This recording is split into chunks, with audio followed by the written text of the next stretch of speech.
ہر قسم کے روحانی جسمانی وظائف کے لیے پیر عصمت اللہ نقشبندی چینل کو سبسکرائب کریں۔ نحمده ونصلي ونسلم على رسوله الكريم اما بعد فاعوذ بالله من الشيطان الرجيم بسم الله الرحمن الرحیم۔ 8 ذی الحجہ کے حوالے سے ایک خاص الخاص عمل جو آپ نے 8 ذی الحجہ سے شروع کرنا ہے اور اس عمل کو 11 دنوں تک آپ نے کرنا ہے۔ اس عمل کے بہت ہی زیادہ فیوز و برکات ہیں، میں گنتی نہیں کر سکتا کہ کن کن امور کے لیے ان کو، اس آیت کو، اس قرآنی وظیفے کو آپ پڑھ سکتے ہیں، مگر چند ایک میں آپ کے سامنے عرض کیے دیتا ہوں۔ اگر آپ پر اللہ نہ کرے کوئی مرض مسلط ہو گیا ہے، آپ کے گھر میں کوئی لا علاج مریض ہے، اور وہ کینسر کا کیوں نہیں، کیسا مریض کیوں نہیں، آپ نے اس آیت کو پڑھنا ہے۔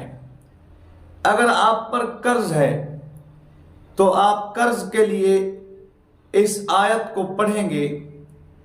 اگر آپ نوکری ملازمت کے متلاشی ہیں، آپ کو نوکری ملازمت نہیں ملتی، آپ بے روزگار ہیں، اب آپ چاہتے ہیں کہ روزگار مل جائے، اور وہ بچے بچیاں جن کے رشتے نہیں آتے وہ چاہتے ہیں کہ ہمارا رشتہ ہو جائے، 8 ذی الحجہ سے کسی وقت یا عشاء کی نماز کے بعد مختص ٹائم کر کے، ویسے اس کا طریقہ یہی ہے کہ نماز عشاء کے بعد اس کو پڑھا جائے۔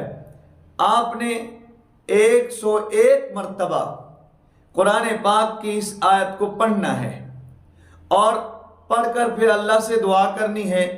اول و آخر 11 مرتبہ درود پاک پڑھیں گے، اور آپ نے یہ کل 11 دن عمل کرنا ہے۔ انشاءاللہ 11 دنوں میں مرض ہے ختم ہو جائے گا، قرض ہے انشاءاللہ دیگی کے اسباب پیدا ہو جائیں گے، نوکری نہیں ہے، ملازمت نہیں ہے، مل جائے گی، رشتے نہیں آتے، بچہ یا بچی کے رشتے نہیں آتے، انشاءاللہ رشتے آنا شروع ہو جائیں گے۔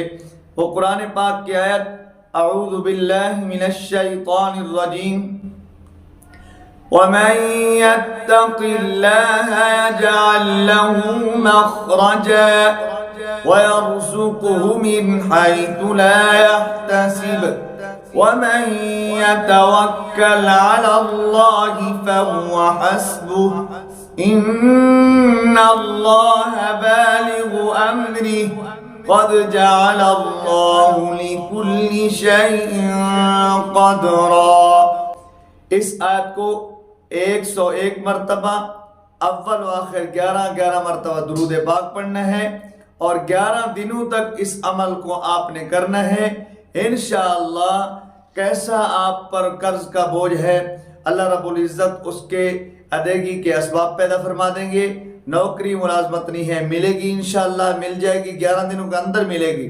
کوئی بھی مرض ہے، کوئی بھی ایسی بیماری ہے، اس کے لیے آپ پڑھیں گے، اللہ رب العزت انشاءاللہ اس کے انشاءاللہ شفا یابی کے اسباب پیدا فرما دیں گے، اور اللہ کے فضل سے، اللہ کے کرم سے رشتے نہیں آتے، انشاءاللہ جوڑ کر رشتہ آ جائے گا۔ اللہ مجھے آپ کو عمل کی توفیق نصیب فرمائے۔ وآخر دعوانا الحمد للہ رب العالمین۔